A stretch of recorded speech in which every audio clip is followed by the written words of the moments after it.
सपने के साकार, माए तेरी कितने हैं उपकार, फैले प्रकाश जिनका वो प्रकाशमय दादी जी है।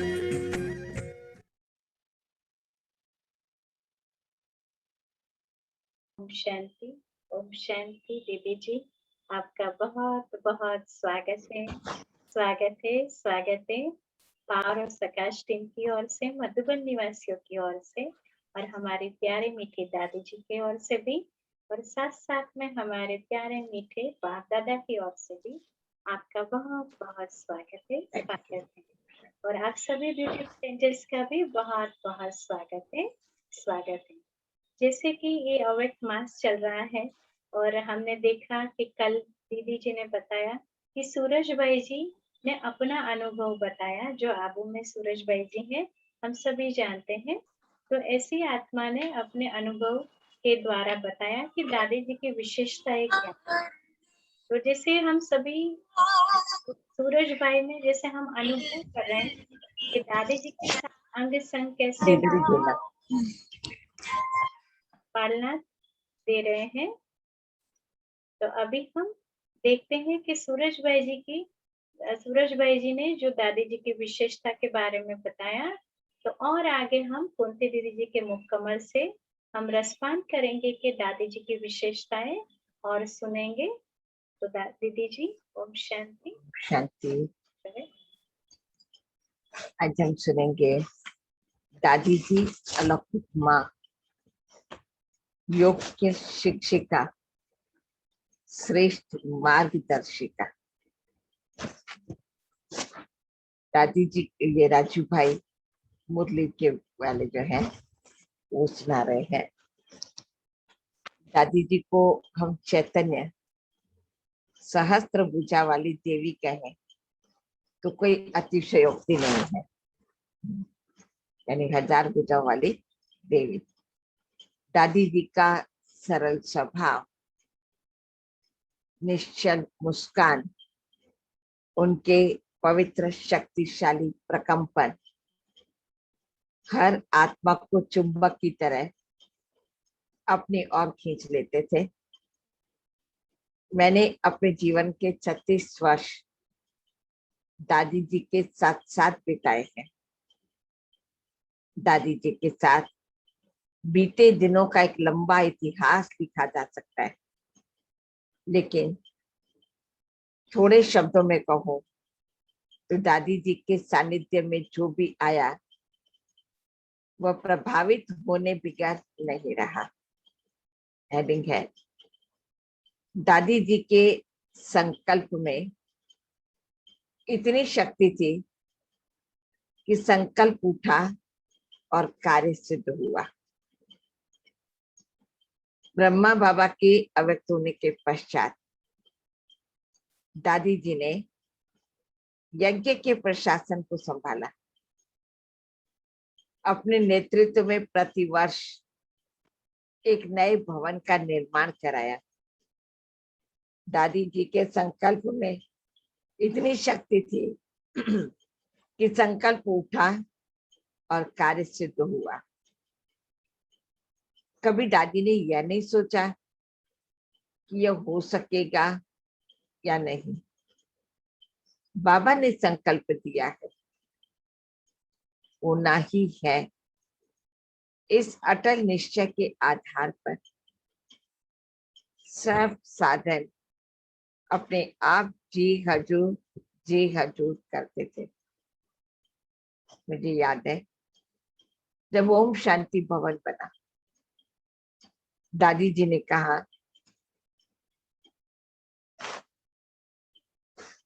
हमारे पास यज्ञ में इतना बजट नहीं है, लेकिन बाबा को 3000 सीट का हॉल चाहिए।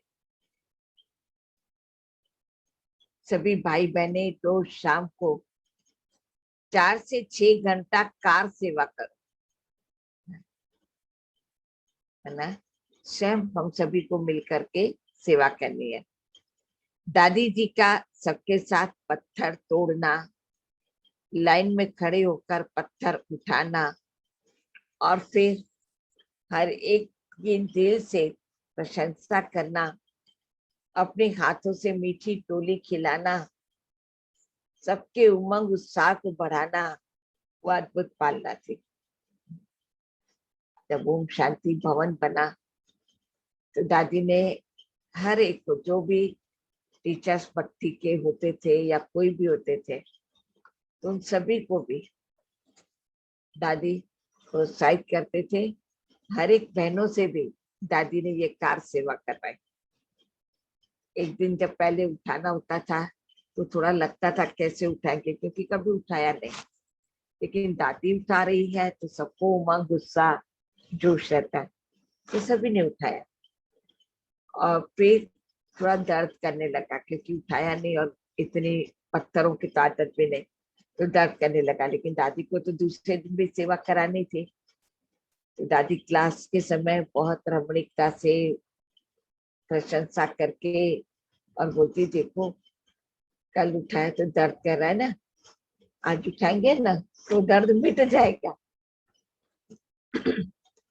ये नहीं कहा कि दर्द बढ़ेगा या क्या, दर्द मिट जाएगा, क्योंकि कल इसको प्रैक्टिस पड़ गई तो आज इसको ठीक होना ही है। तो ऐसे ऐसे करके दादी दूसरे दिन भी सभी से सेवा करा लेते थे, और 2 दिन करते तो फिर तो तीसरे दिन हर एक को मन करता कि हम रोज करेंगे। तो 5 दिन 7 दिन जितने भट्टी के होते थे, कम से कम 1 घंटा हर एक को पत्थर उठाने की सेवा में दादी ने लगाया था। हम लोगों ने भी किया, तो अच्छा लगा कि कैसे खुशी खुशी से संगठन में दादी ने हम सभी से करवा लिया। इसलिए कहा कि दादी की पालना भी बड़ी अद्भुत है। दादी जी कुमारों की कुमारका थी। दादी का एक नाम कुमार का भी है। वो कुमारों की कुमारका थी, बहुत दिल से सच्चा प्यार देती थी। इसलिए जब भी कोई छोटे से छोटा कार्य हो या बड़ा, दादी जी को किसी ने कभी ना नहीं कहा। दादी के इशारे पर कुमारों का ग्रुप, बहनों का ग्रुप फौरन सेवा के लिए हाजिर हो जाता, चाहे कोयले उठाने हो, चाहे धोबी घाट की सेवा हो, चाहे अनाज की बोरियां उठानी हो, चाहे मकान बनाने में मजदूरों वाला कार्य हो, बर्तन मांजने हो, घर की सफाई करने हो, हर कार्य में दादी सदा आगे रही और सब में उमंग उत्साह भरते। यज्ञ के छोटे से रूप को आज इतना विशाल किया, ये हमारी आदरणीय दादी जी के कुशल प्रशासन की कमाल है। मैं मधुबन में सन 1971 में पहली बार आया और दादी जी से पहली मुलाकात में ही ऐसा अनुभव किया जैसे कि दादी जी सचमुच में हमारी अलौकिक माँ है। बहुत प्यार से बाबा की कुटिया के पास ले जाकर झूले में बैठ बहुत मीठी मीठी बातें की। अप्रैल 1972 में मैं मधुबन में फिर से आ गया और तब से दादी दीदी के बहुत समीप सानिध्य में रहने का सुख पाया। हेडिंग है, दादी जी अथक और निंद्रा जीत थी। मनमनी दीदी के अव्यक्त होने के बाद सन 1983 से दादी जी के साथ यज्ञ के हर स्थूल सूक्ष्म कारोबार में सहयोगी बनने का भाग्य मिला। दादी जी की प्रेरणा से ही सन 1988 से मुरली के नीचे वरदान, स्लोगन आदि लिखने का कार्य शुरू किया। पत्र पुष्प तैयार करके जब दादी जी से पास कराते तो दादी बहुत महिमा करती और कहती, तुमने बहुत अच्छा लिखा है, अभी अभी भेजो। जब तक दादी जी पांडव वन में रही, रोज दोपहर में बहुत कम आराम करती थी। 3 बजे दोपहर में अपने कमरे में जाती और 4 बजे अपने पास मुझे बुला लेती। कहती, दादी को आज ये विचार आ रहे हैं, तुम लिख कर आओ, सभी के पास भेजो। यानी कितना कम समय सोचे थे। हेडिंग है, दादी जी ने सदैव दूसरों के हित के बारे में ही सोचा। दादी जी को कभी विश्व सेवा के लिए नए नए प्लान आते, तो कभी गांव के बोले गरीब बच्चे याद आते। दादी कहती, इन्हें जरूर बाबा का संदेश मिलना चाहिए। कोई भी ईश्वरीय संदेश से वंचित ना रहे। कभी दादी को ब्राह्मणों की उन्नति के लिए, कभी यज्ञ की वृद्धि के लिए, कभी यज्ञ की सुरक्षा के लिए बहुत तीव्र गति से संकल्प आते। दादी जी तुरंत मुझे बुलाती और कहती, अभी अभी लिख करके ले आओ, आज ही सबको पोस्ट से भेजो। जब कभी दादी के पास किसी बहन अथवा भाई की बीमारी का समाचार आता, तो दादी उसी समय कहती, तुम इसको फौरन फोन करो, दादी से बात कराओ, पत्र भेजो, दादी की याद लिखो, उन्हें कोई सहयोग चाहिए तो पूछो। उस समय दादी जी का मातृत्व स्वरूप देखने जैसा होता। जैसे ये कह सकते हैं कि बच्चा पढ़ने के लिए जब बाहर जाता है या सर्विस के लिए बाहर जाता है और माँ को पता चलता है कि बच्चे की तबीयत ठीक नहीं है, तो तुरंत पहले के जमाने में टेलीग्राम होते थे, पट से टेलीग्राम कर देती थी, कॉल बुक करके फोन पर बात कर लेती थी। हमारी दादी का भी ऐसा ही था, इससे कहीं बढ़ करके था पर कम है। हेडिंग है, दादी जी विद्या की देवी थी। दादी जी कोई भी कार्य करवाने के लिए जोर नहीं देती थी। ये जरूर कहती थी कि इस दिनांक को दादी उद्घाटन करेगी। कोई भी कार्य करना है तो उसकी डेट फिक्स, 22 तारीख को दादी उद्घाटन करेंगे। कुछ भी करो, ये कार्य संपन्न होना चाहिए। सभी बड़े प्यार से दिन रात लगकर उसे समय पर पूरा कर देते थे। ओम शांति भवन, ज्ञान सरोवर, शांति वन आदि परिसर उसी का ही प्रत्यक्ष प्रमाण। दादी जी विद्या की देवी थी।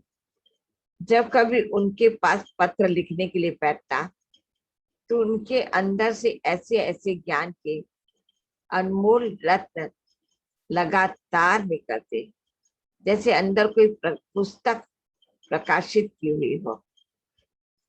बीच में अगर दूसरा कोई मिलने आ जाता, तो दादी उससे भी बात कर लेती और उसके जाने के बाद फिर से लिखवाना शुरू कर देती। दादी जी ने 16-17 वर्षों तक लगातार हर मास सभी भाई बहनों को स्वयं ही मेरे से पत्र लिखवाए। हेडिंग है, दादी जी की स्मरण शक्ति बहुत तेज थी।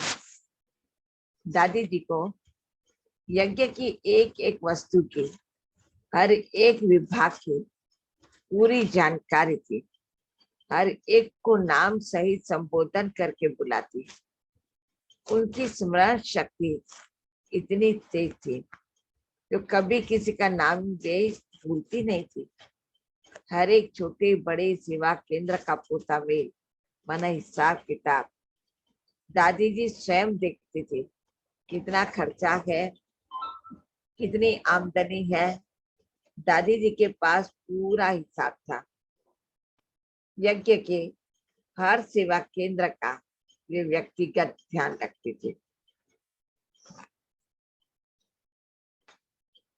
उन्हें 5-6 मास के बाद यह निर्देश में जरूर लिखवाती कि आपके पास कम से कम 6 मास के लिए खाने पीने की पूरी सामग्री अवश्य होनी चाहिए।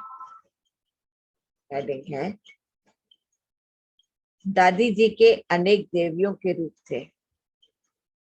दादी जी को हमने दुर्गा के रूप में भी अनुभव किया। कितना भी विकारी दुर्गुणी व्यक्ति दादी के सामने आए, दादी की दृष्टि से उसके जीवन में परिवर्तन आ ही जाता। वो वायदा करता, दादी आगे से मैं ये विकार या दुर्गुण व्यसन छोड़ने का संकल्प लेता हूं।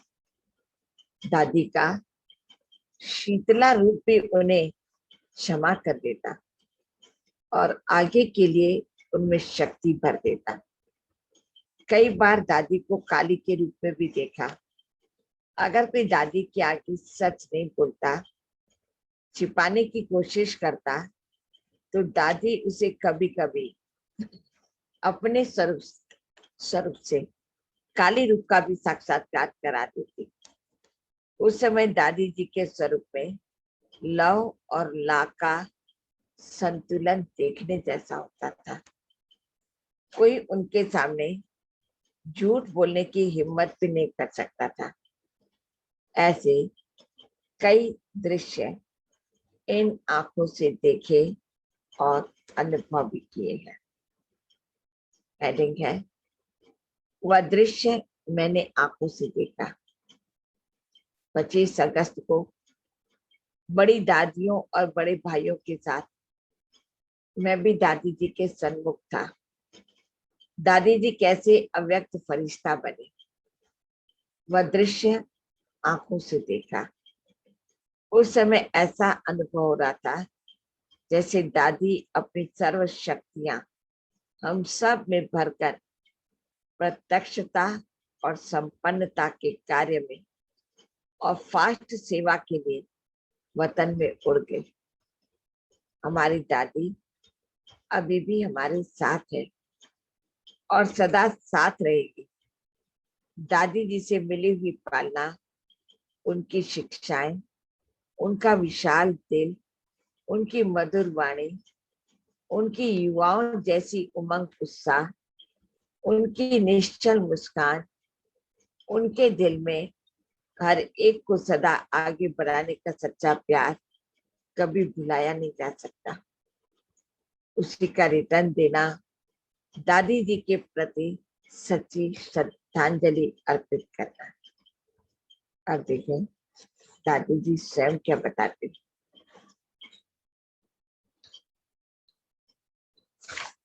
दादी जी कहती, कोई भी आत्मा पंछी किसी भी घड़ी उड़ सकता है। इस श्वास का कोई भरोसा नहीं, इसलिए हमेशा अपना खाता कंप्लीट कर रखना। योग का चार्ट बढ़ाते बढ़ाते कर्मातीत बनना है। तो दादी ने इशारा अच्छा दिया कि श्वास का कोई भरोसा नहीं, कभी भी ये आत्म पंछी उड़ सकता है। इसलिए मैंने भी आपको सुबह सुनाया कि हमारे पास एक बेनिफिशियरी था, उसका यही था। उसके पिताजी सेंटर पर आए हुए थे, क्लास कर रहे थे। वो बचपन में कुमारी थी, तो शादी की तो उसको बच्चा हुआ था। मात्र 6 दिन के बच्चे को शरीर छोड़ा। उसने 6 दिन का बच्चा था और उसने शरीर छोड़ा। तो उसके पिताजी क्लास में आए थे। 7:15 के करीब उनको क्लास में से फोन आया, वो उठ करके गए। तो मैं भी सोच रही थी कि क्लास में से कभी उठते नहीं है, आज उठ करके क्यों गए मालूम नहीं। तो 9:30 बजे उन्होंने फोन किया कि ऐसे ऐसे मात्र आधा घंटा उनको चेस्ट में पेन हुआ, यानी हार्ट अटैक से शरीर छोड़ा। सुबह क्लास में आए तब तो बेटी से बात भी करके आए थे। तो कहा कि सुबह आया तब भी उसकी तबीयत कुछ नहीं थी बहन, अच्छी थी, लेकिन इसी को ही तो कहते हैं ना कि अचानक किसी भी, जैसे दादी कहते ना, कभी भी ये आत्म पंछी उड़ जाए। तब हमने भी क्लास में बताया कि देखो हम सभी को कितना एवर रेडी रहना। अभी अभी कहते बात किया, मिल के आए, क्लास सुन रहे, और ऐसे समय देखो समाचार आता कि तबीयत ठीक नहीं है, चले गए, लेकिन आधे घंटे के अंदर खिल गया।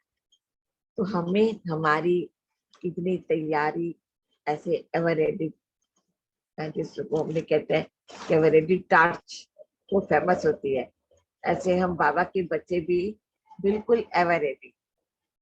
कभी भी बाबा का बुलावा आया और हम तैयार। जैसे यहाँ स्कूल में भी सेवा के लिए जब भी कहा जाता है, तब स्कूल में भी सेवाओं के लिए तैयार रहते हैं। कभी भी मधुबन का बुलावा आया, दादियों का बुलावा आया, तो हम सोचते नहीं है कि यहाँ की सेवाओं का क्या होगा, या बहनों के साथ मैं नहीं हूँ तो कौन रहेगा। हम समझते नहीं, बड़ों ने हमें याद किया, यही बड़ी बात है, हम पहुंच जाते हैं।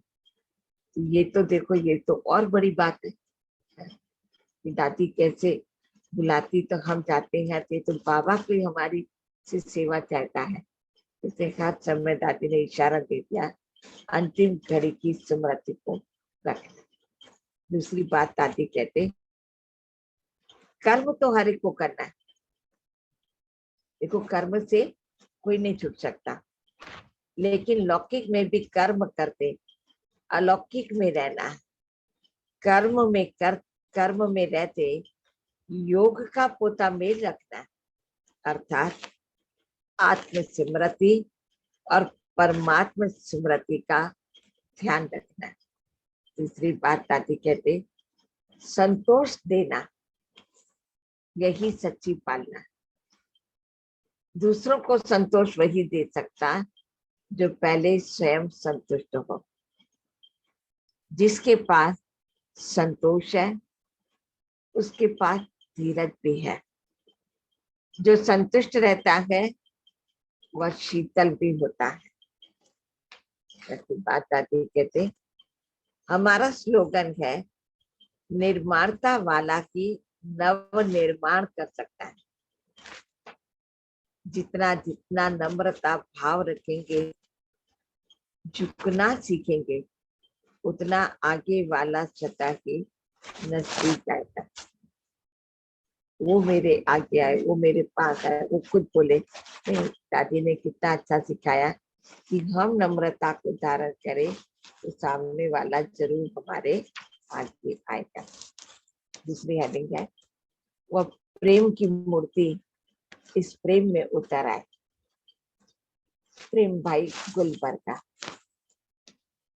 मेरा जन्म मध्यम वर्ग के राजस्थानी परिवार में कर्नाटक में हुआ। लौकिक में वैष्णव थे।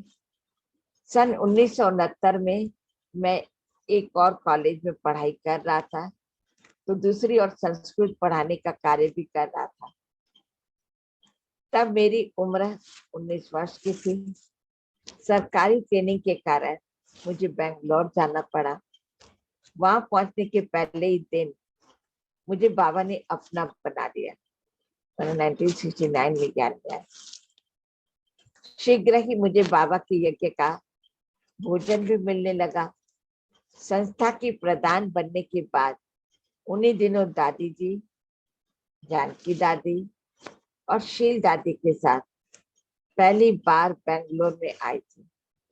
दादी फर्स्ट टाइम 1969 में बेंगलोर गई। हेडिंग है, सिन की माँ सिनेमा। सिनेमा का संधि विच्छेद करके सिन की माँ सिनेमा। मेरे में एक बहुत बुरी लत थी सिनेमा देखने की। पहले 15 दिनों में मैंने 20 फिल्में देखी थी। दादी ने क्लास कराई कि किसी को नर्क देखना हो तो हम 1 रुपए में दिखाएंगे, तो वह है सिनेमा। दादी की उस क्लास से मेरी वह लत एकदम छूट गई। उसके बाद मैं कभी सिनेमा थिएटर में नहीं गया और ना ही होटल में गया। हेडिंग है, समय की पाबंदी। दादी जी वर्ष 1980 में गुलबर्गा आई हुई थी। हमने गलती से दोपहर के 2:30 बजे का एक कार्यक्रम फिक्स कर लिया था परंतु मुझे ज्ञात हुआ कि वह रेस्ट का समय है। मैं चुप रहा, परंतु कमाल दादी थी कि वह 2:20 को रेडी होकर कहने लगी कि प्रेम, दादी रेडी है। मुझे आश्चर्य और खुशी दोनों एक साथ हुई। वह बात आज दिन तक मुझे प्रेरणा देती है।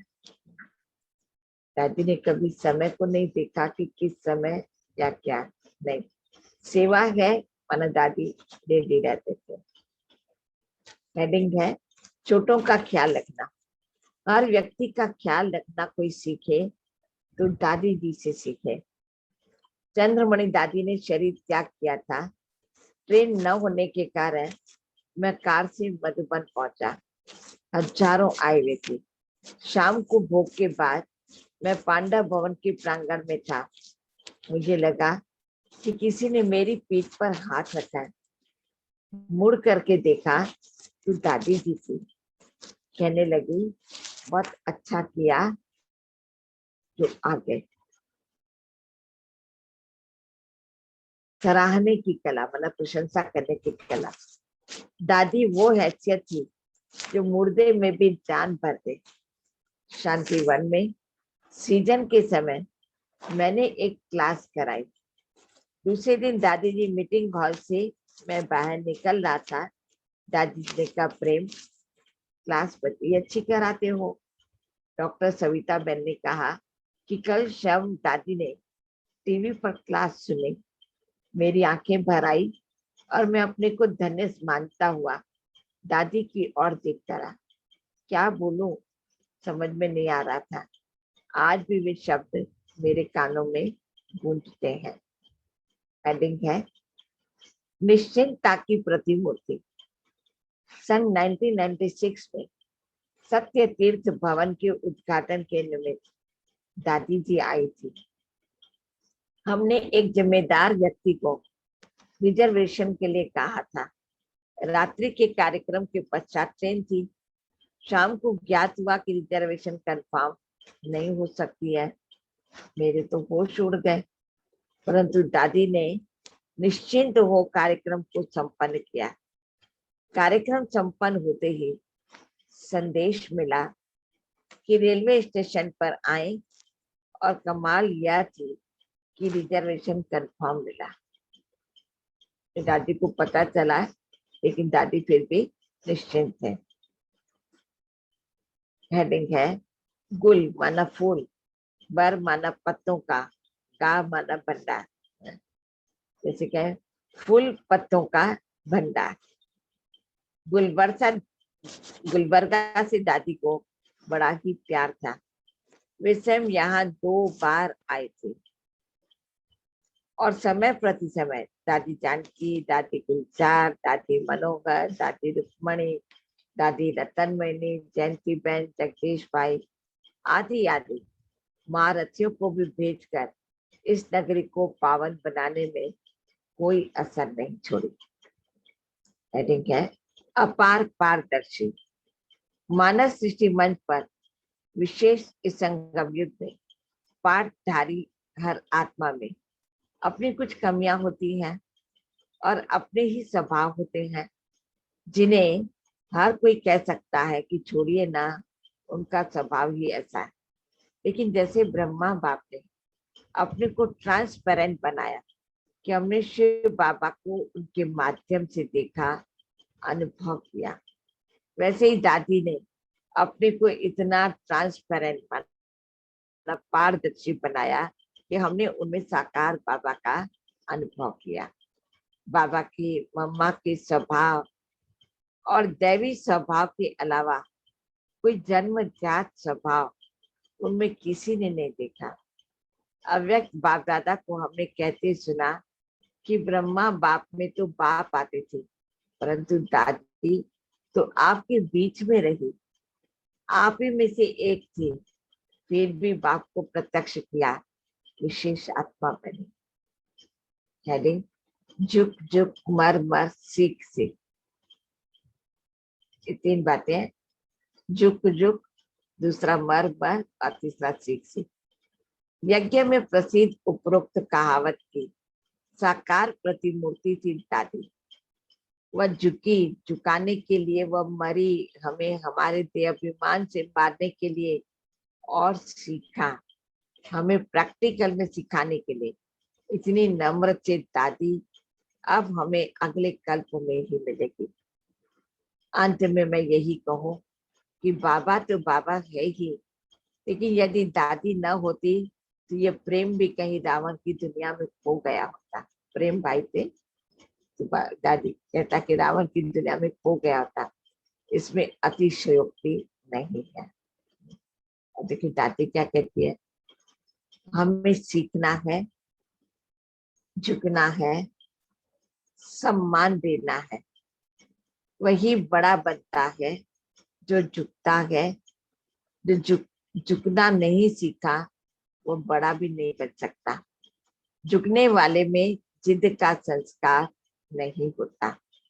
दूसरा दादी ने कहा, जो जितना निर्माण रहता है उतना उसमें व्यर्थ संकल्प विकल्प नहीं चलते, और जो जितना अभिमान में रहता है उसमें व्यर्थ संकल्प और विकल्प बहुत चलते हैं। ये देह अभिमान की निशानी है। तीसरी बात दादी ने कहा, निर्माण चित बनो, नम्रता सीखो, झुकना सीखो, अपनेपन का नशा अथवा अभिमान त्यागो। त्याग करने में, झुकने में कोई बुराई नहीं है। हमारा अनुभव है कि यह गुण हमें बहुत बहुत मदद करता है। तो झुकना, मरना और सीखना, ये वाक्य अधिकतर दादी जी ने तो कहा ही, लेकिन विशेष तौर पर हमारी बड़ी दीदी जी की लौकिक माता जी, क्वीन मदर, वे कहा करते थे, झुक झुक मर मर सीख सीख। जब तक झुकेंगे नहीं, मरेंगे नहीं, तो कुछ सीख नहीं सकते हैं। कुछ सीखने के लिए कहीं हमें झुकना होता है, कहीं हमें मरना होता है, वरना कहीं हमें नम्रता को धारण करना, तो कहीं किन्हीं बातों का त्याग करना। तो जब तक नम्रता और त्याग नहीं है तब तक हम कुछ सीख नहीं सकते हैं। ओम शांति। ओम शांति दीदी जी, बहुत बहुत धन्यवाद, शुक्रिया। झुकना झुकना, मरना मरना, सीखना सीखना, कितना सुंदर आपने बताया कि वो प्रेम भाई ने शेयर किया अनुभव, विशेषता दादी जी की उसमें। तो मुझे भी याद आ गया दीदी कि एक आप जैसे ही बड़ी दीदी ने बताया था एक बार कि मैंने मतलब एक सवाल किया था कि दीदी आप बाप दादा से इतना कैसे महसूस करते हैं? तो उन्होंने बताया कि बस मेरा एक ही है कि बाबा है, और दूसरा झुकना, मरना और सीखना। तो आज मुझे वो बात भी याद आ गई। तो सच में दीदी ये आज जैसे धारणा में और पुरुषार्थ में आप याद कराया, आप निमित्त बने दीदी जी। सच में मैं बहुत धन्यवाद करती हूँ आपका भी और बाप दादा का कि मैं सौभाग्यशाली आत्मा हूँ, आपसे मैं सीख रही हूँ।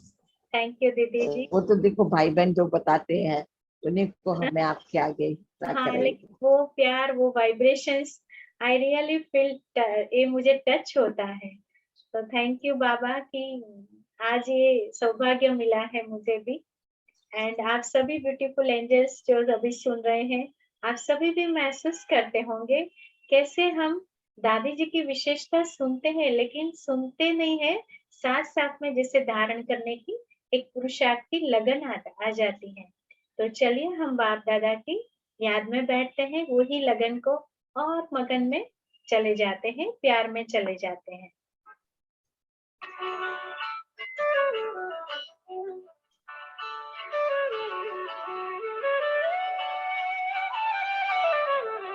शुक्राना तेरा शुक्राना, शुक्राना तेरा शुक्राना, शुक्राना तेरा शुक्राना, शुक्राना तेरा शुक्राना। तेरी रहमतों का कैसे, तेरी रहमतों का कैसे करूं मैं बखाना। शुक्राना तेरा शुक्राना, शुक्राना तेरा शुक्राना। तेरी रहमत शुक्राना शुक्राना तेरा शुक्राना शुक्राना तेरा शुक्राना शुक्राना तेरा शुक्राना शुक्राना तेरा शुक्राना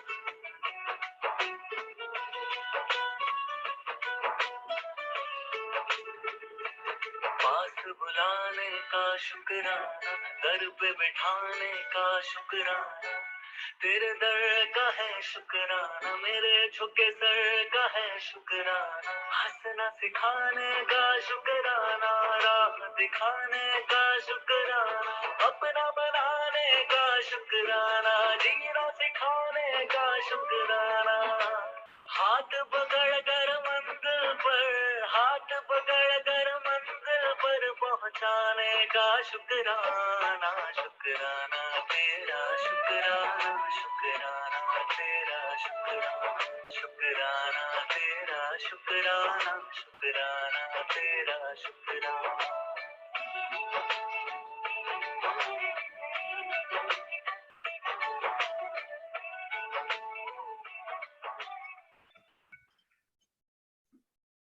ओम शांति।